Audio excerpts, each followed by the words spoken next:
اہل تشیع کے مکتب میں ایک مصلح اور ایک منجی اور ہادی کے طور پہ انہیں بھیجا ہے.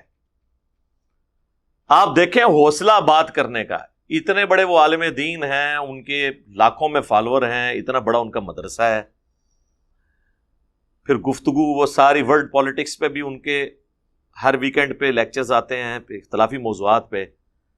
یہی باتیں جب میں کرتا ہوں لوگوں کو بڑی بری لگتی ہیں. وہ اپنے ہزاروں کی پبلک میں, آپ ذرا دیکھیں وہاں کتنے لوگ بیٹھے ہوتے ہیں ان کے جمعے کی گیدرنگ میں, عام گیدرنگ میں کتنے لوگ ہوتے ہیں. اتنی بڑی مسجد آپ کو لاہور میں نظر نہیں آئے گی.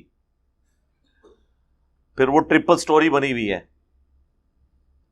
تو پچھلے دنوں ان کی ویڈیو اپلوڈ ہوئی. میں کہتا ہوں یہ بہت جگرے والی بات ہے. انہوں نے کہا کہ جو غالی شیعہ ہیں ہمارے اندر, یہ قادیانیوں سے بھی بدتر ہیں. یہ جملہ میں بول دوں کتنی آگ لگتی ہے. میں نے بولا ہے, یہ نہ سمجھے کہ میں آگ سے کوئی ڈرتا ہوں. ہم تو کہتے ہیں لگے آگ. یہ آگ لگے گی تو آپ کے فرسودہ نظام جو ہے نا وہ جلے گا اور نیچے سے پھر نیا نظام سامنے آئے گا. پھر انہوں نے کہا کہ قادیانی ختم نبوت میں شرک کر رہے ہیں, اور ہمارے جو غالی ہیں یہ اللہ کی ذات کے ساتھ شرک کرتے ہیں جب یہ کہتے ہیں علی اللہ یا حسین جل جلالہ. تو کہتے ہیں آپ ذرا انصاف سے فیصلہ کریں کہ ایک وہ گروہ ہے جو رسول اللہ کے ساتھ شرک کرتا ہے, ہم نے اسے دار اسلام سے نکال دیا, یعنی قادیانی, اور ایک اعلانیہ ہمارے سٹیجز کے اوپر اللہ کے ساتھ شریک ٹھہرا رہا ہے, اور ہم ان کو پیسے دے کے اپنے سٹیجوں پہ بلاتے ہیں. ان کو تو ان سے پہلے اسلام سے باہر نکالنا چاہیے. یہ جواد نقوی صاحب کہہ رہے ہیں. غالی وہ طبقہ ہے جو قدیم غالی پرانے زمانے کے, وہ فقط علی علیہ السلام کو نعوذ باللہ اللہ کا درجہ دیتے تھے. لیکن موجودہ نسل غالیوں کی یہ تمام ائمہ کو, اہل بیت کو اللہ کا درجہ دیتے ہیں. بلکہ پاکستان کے غالی تو ذوالجناح کو بھی اللہ کا درجہ دیتے ہیں. وہ تو بہت آگے نکل گئے ہیں باقی تمام غالیوں سے. یہ غلیظ ترین قسم ہے غالیوں کی جو اس وقت پاکستان میں ہے. شیعہ کے اندر وہ شیعہ نہیں ہے, غالی شیعہ نہیں ہے. یہ شیعوں کی بہت ہی سمجھے کوتاہی ہے, شیعوں کی ایک سستی ہے کہ غالیوں کو اپنے مذہب سے جدا نہیں کیا انہوں نے, اور غالیوں کو علیحدہ نہیں کیا. قادیانیوں سے بدتر غالی ہیں, چونکہ قادیانی اللہ کا شریک تو نہیں ٹھہراتے کسی کو, خاتم الانبیاء کی خاتمیت کے منکر ہیں, اور اتنے غلیظ کافر قرار دیے گئے ہیں کہ ان کا نام لینا کوئی پسند نہیں کرتا. اتنی نفرت مسلمانوں کے اندر ان کی نسبت پیدا ہوئی ہے. لیکن غالی جو ان سے کئی درجہ بدتر ہیں, چونکہ وہ لوگ اللہ کا شریک ٹھہراتے ہیں, وہ اللہ کی الوہیت کا انکار کرتے ہیں, لیکن ان کے لیے وہ احساس نہیں پایا جاتا. تو یہ شیعہ کو یہ کام کرنا چاہیے کہ یہ دھوئیں اپنے دامن سے. غالی نہیں ہیں, مسلمان نہیں ہیں, اسلام سے ان کا کوئی تعلق نہیں ہے. تشیع تو دور کی بات ہے. یہ شیعہ کے اندر سستی ہے, اور اس کا خمیازہ شیعہ کو بھگتنا پڑتا ہے. یہ غالی جتنا شرک و کفر بکتے ہیں وہ شیعہ کے نام درج ہو رہا ہے, وہ شیعہ کے نام لکھا جا رہا ہے. شیعہ یوں کہتے ہیں, شیعہ یوں کہتے ہیں, اجل ہیں, پاک ہے دامن تشیع شرک سے, کفر سے, اور ان چیزوں سے جو غالی انجام دیتے ہیں. حوصلے کی بات ہے. پھر انہوں نے اگلے دن اس سے بھی ذرا سخت باتیں کی. انہوں نے کہا کہ غالی شیعہ تو قادیانیوں سے بدتر ہیں, لیکن جو صوفیاء کا طبقہ ہے, خصوصاً انہوں نے بریلوی مکتب کی بات کی, ان کا معاملہ ہمارے غالی شیعہ سے بھی آگے بڑھ چکا ہے. اس لیے کہ غالی شیعہ تو علی کو اللہ کہتے ہیں نا, یہ کہتے ہیں کہ عبد القادر جیلانی نے اللہ کو بھی روح واپس لے لی.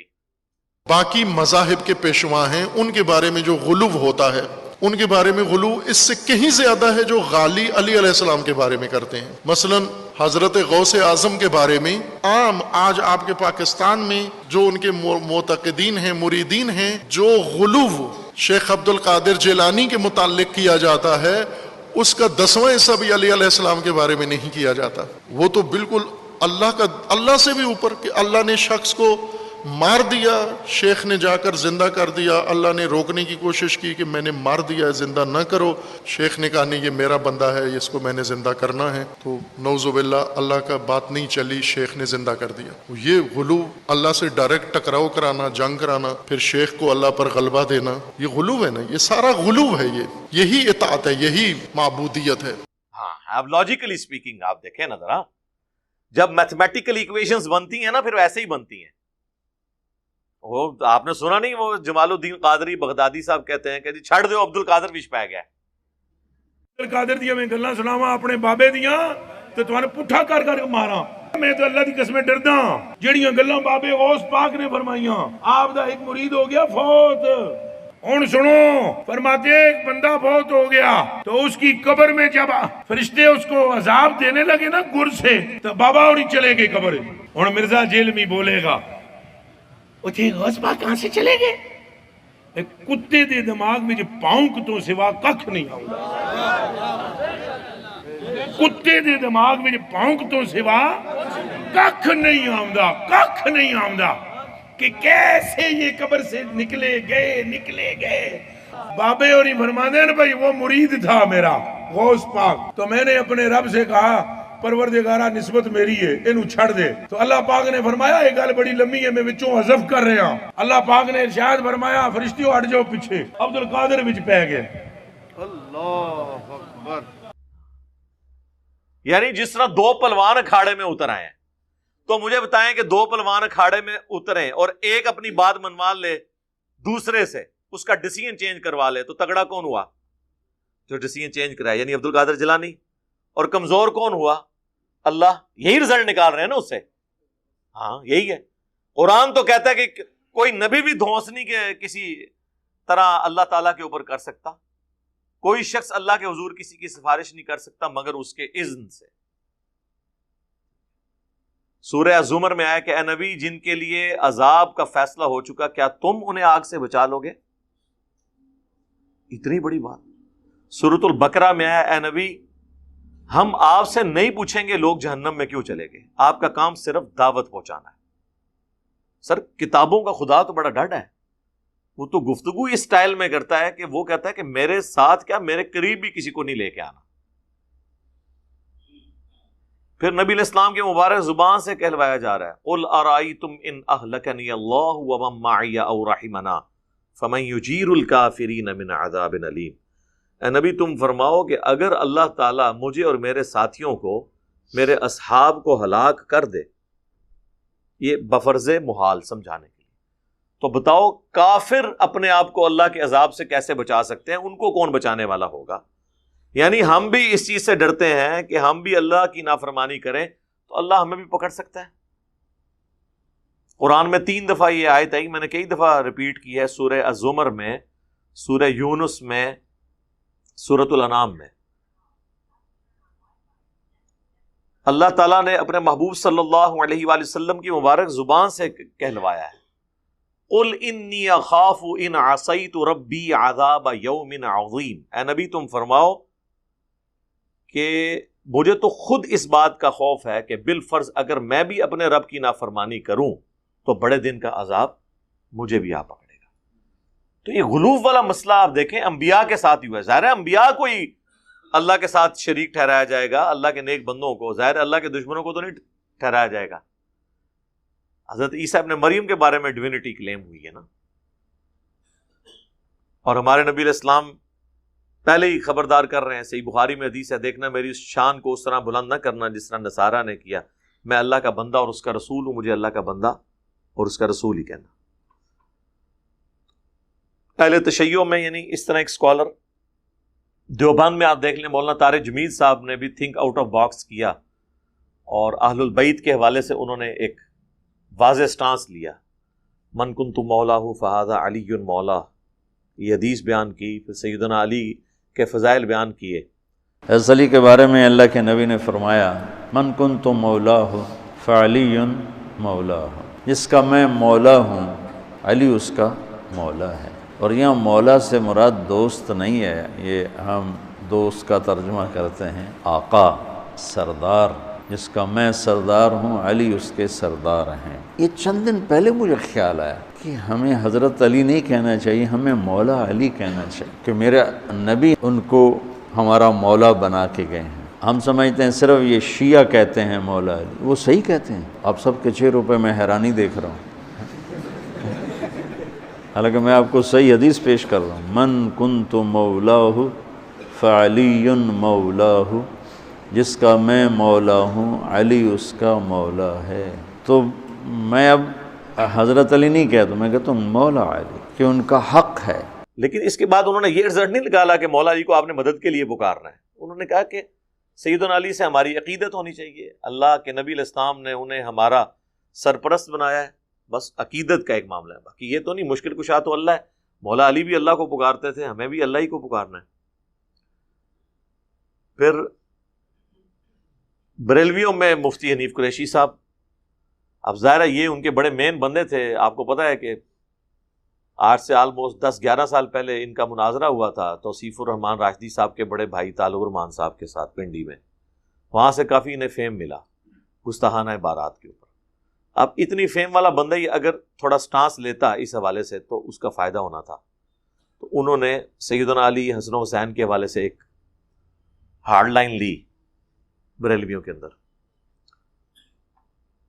اہل حدیث میں بھی آپ دیکھ لیں، شیخ زبیر زئی رحمہ اللہ تعالی، مولانا اسحاق صاحب رحمہ اللہ تعالی، یہ تو ایک بڑے بزرگوں میں سے تھے۔ اب دور حاضر میں حافظ عمر صدیق صاحب، انہوں نے ایک سٹانس لیا ہے۔ یزید جو ہے وہ ظالم و فاسق بادشاہ تھا جس کے دور حکمران میں اہل بیت کا قتل ہوا ہے، واقع ہررا اہل مدینہ صحابہ تابعین کا قتل ہوا ہے اور ان کو لوٹا گیا ہے، اور بیت اللہ پر لشکر کشی کی گئی ہے۔ منکرین حدیث جتنے بھی ہیں وہ سب یزید کے حامی ہیں اور سیدنا حسین اور اہل بیت کے مخالف اور دشمن ہیں۔ آپ یہ دیکھیں کہ حافظ ابن حجر اور امام ذہبی اور ابن تیمیہ رحمہم اللہ یا دیگر افراد جو حدیث قسطنطنیہ کا مصداق یزید کو قرار دیتے ہیں، اس کے باوجود بھی وہ اس کو فاسق اور ظالم کہتے ہیں۔ اس کا پھر یہ مطلب واضح ہے کہ وہ اس حدیث کا معنی قطعی اس کو جنتی قرار دینا نہیں لیتے۔ اللہ تعالیٰ ان لوگوں کو ہدایت نصیب فرمائے۔ اہل سنہ والجماعہ کے اندر اسلام کی 14 صدیوں میں یزید کا کوئی حامی نہیں ہے۔ یہ منکرین حدیث کی کتابیں پڑھ پڑھ کر ان کا بیڑا غرق ہوا ہے۔ سیدنا حسن یا حسین یا علی رضی اللہ تعالی عنہم کی محبت میں اپنے آپ کو حسینی کہلوانا یہ بھی جائز و درست ہے۔ جب حضرت حسین رضی اللہ تعالیٰ عنہ کے ایمان پر سوال اٹھائے گئے کہ وہ 3 شرطیں پیش نہ کرتے تو ان کی اسلام پر موت ہی نہ ہوتی، جب ان کی صحابیت کا انکار کیا گیا، جب ان کے قتل کو قتل حق کہا گیا، جب نعوذ باللہ حضرت حسین کو غدار کہا گیا، یہ ساری چیزیں کتابوں میں بھی ہیں اور انٹرنیٹ میڈیا پر بھی ہیں۔ جب ایک عالم زندہ ہے اس سے آپ وضاحت لیں کہ بھائی پھر اس کے بعد فتویٰ لگائیں۔ فتویٰ دینا انتہائی حساس عمل ہے۔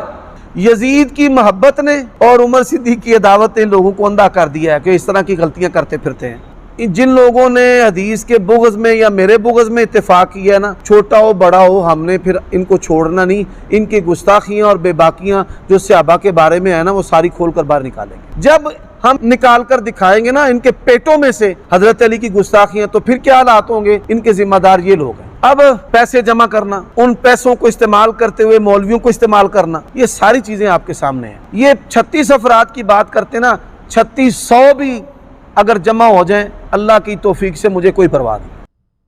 ان ساری چیزوں کے بعد میں عوام الناس سے یہ پوچھوں گا کہ یہ تمام علماء وہ ہیں جنہوں نے اپنے مکتب فکر کی صرف ایک بات سے اختلاف نہیں کیا، ان کو سمجھایا ہے کہ تمہارے اصول اور مبادی پر ہی یہ بات یوں نہیں یوں ہے، اور ہمارے ہی بزرگوں نے یہ بات یوں نہیں یوں لکھی ہے، لیکن تم نے دوسرے فرقے کی ٹسل میں اس بات کو دوسرے طریقے سے بیان کیا ہے، کوئی نئی بات نہیں انہوں نے کی۔ تو آپ دیکھ لیں وہ ایک دوسرے کے خلاف اتنے کلپ بنا رہے ہیں کہ اتنے کلپس وہ اپنے مخالفین دوسرے فرقے والوں کے خلاف نہیں بنا رہے۔ اس میں پھر ہم عرض کریں گے کہ اگر ایک مکتب فکر میں اختلاف رائے ہو جائے اور علماء اس طریقے سے اسے ٹریٹ کرتے ہیں اپنے اس عالم کو جس کی اتنی بڑی خدمات انہیں پھر یاد نہیں رہتی ہیں، تو ہمیں کیسے کوئی ہضم کرے گا؟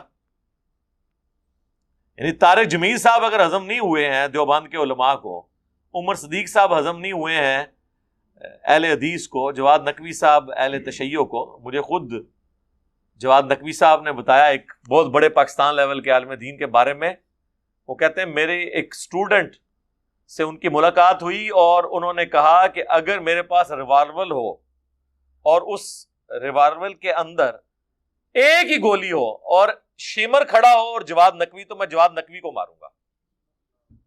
یہ شیعہ کہہ رہا ہے۔ یہ قاتل حسین کو میں چھوڑ دوں گا، اس کو نہیں میں چھوڑوں گا، یہ غدار ہے ہمارے مسلک کا، صرف اس لیے کہ انہوں نے یہ سٹانس لیا کہ سیدنا علی اگرچہ خلافت کے حقدار تھے بقول ان کے، لیکن چونکہ انہوں نے شیخین رضی اللہ عنہما وعلیہم السلام اور سیدنا عثمان یعنی خلفائے ثلاثہ کے ساتھ کمپرومائز کیا، ان کے خلاف تلوار نہیں اٹھائی، اور انہوں نے 25 سال تک ان کے ساتھ ہر معاملے میں ان کو سپورٹ کیا، لہٰذا ہمیں بھی آج کی ڈیٹ میں ان کے ساتھ کوئی اس قسم کا معاملہ نہیں رکھنا چاہیے۔ ہاں، جہاں مولا علی نے تلوار اٹھائی اہل صفین اہل شام کے خلاف، ان کے ساتھ ہمارا اختلاف ہے، وہ مولا علی کا بھی تھا ہمارا بھی ہے، تو یہ انہوں نے ایک لاجیکل جینون بات کی۔ پھر انہوں نے بڑے سخت جملے بولے، انہوں نے کہا کہ کیا خلفائے ثلاثہ کے زمانے میں حضرت علی کی تلوار کو زنگ لگ گیا تھا؟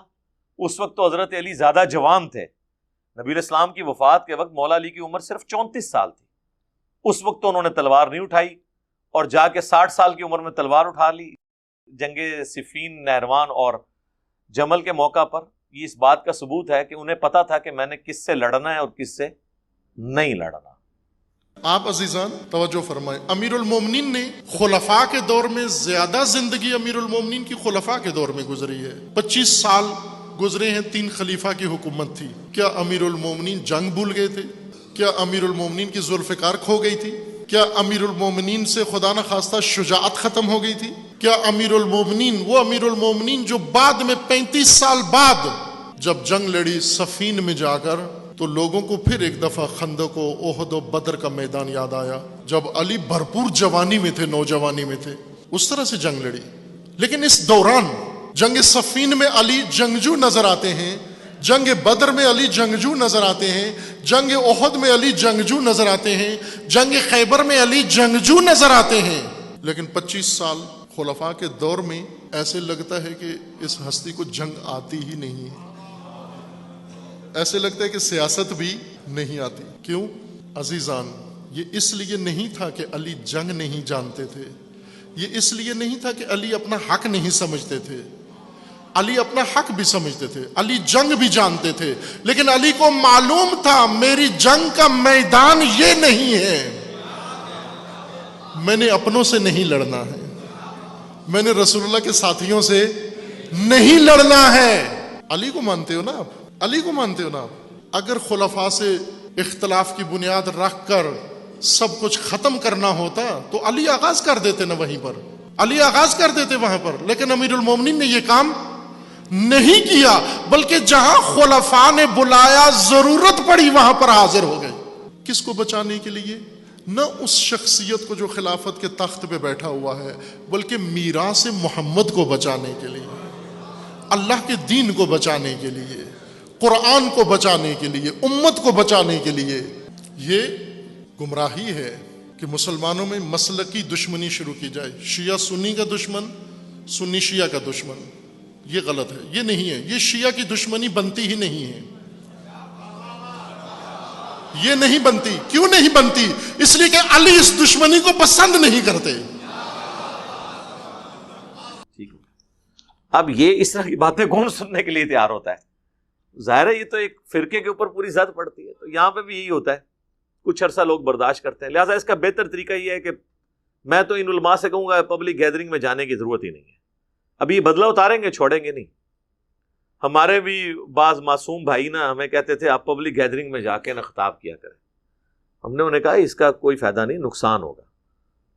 اللہ کا شکر ہے ہماری ویڈیوز کے ذریعے دعوت جو ہے وہ پوری دنیا میں پہنچ رہی ہے، تو ہم ایک ڈیکورم میں، یہاں آپ دیکھیں ایک پراپر ماحول ہے جس میں ریکارڈنگ ہو رہی ہے، میں بھی ایک سکون کے ساتھ بیٹھا ہوا ہوں اور کوئی مجھے ٹینشن نہیں گفتگو کرنے کے دوران، تو شرح صدر بھی زیادہ ہوتا ہے، اس کی بجائے جا کے پبلک گیدرنگ میں بیٹھنے کا کیا فائدہ ہے؟ پبلک گیدرنگ آپ داتا دربار پہ جتنے بندے اکٹھے ہیں نا، پچھلے 10 سالوں کے بھی اکٹھے کر لیں، ہمارے 10 گھنٹے میں اس سے زیادہ لوگ ویڈیو دیکھ لیتے ہیں، تو ہمیں کیا ضرورت ہے کہ ہم جا کے کسی جگہ اوپن گیدرنگ کریں یا کہیں پہ گراؤنڈ میں جا کے بیٹھ کے تو بیٹھنے والوں کو بھی رسک میں ڈالیں اور اوپر ایک خبر بنوا لیں، ضرورت ہی کوئی نہیں ہے۔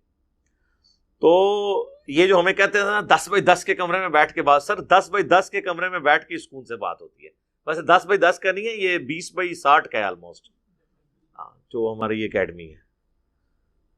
ٹھیک ہو گیا جی.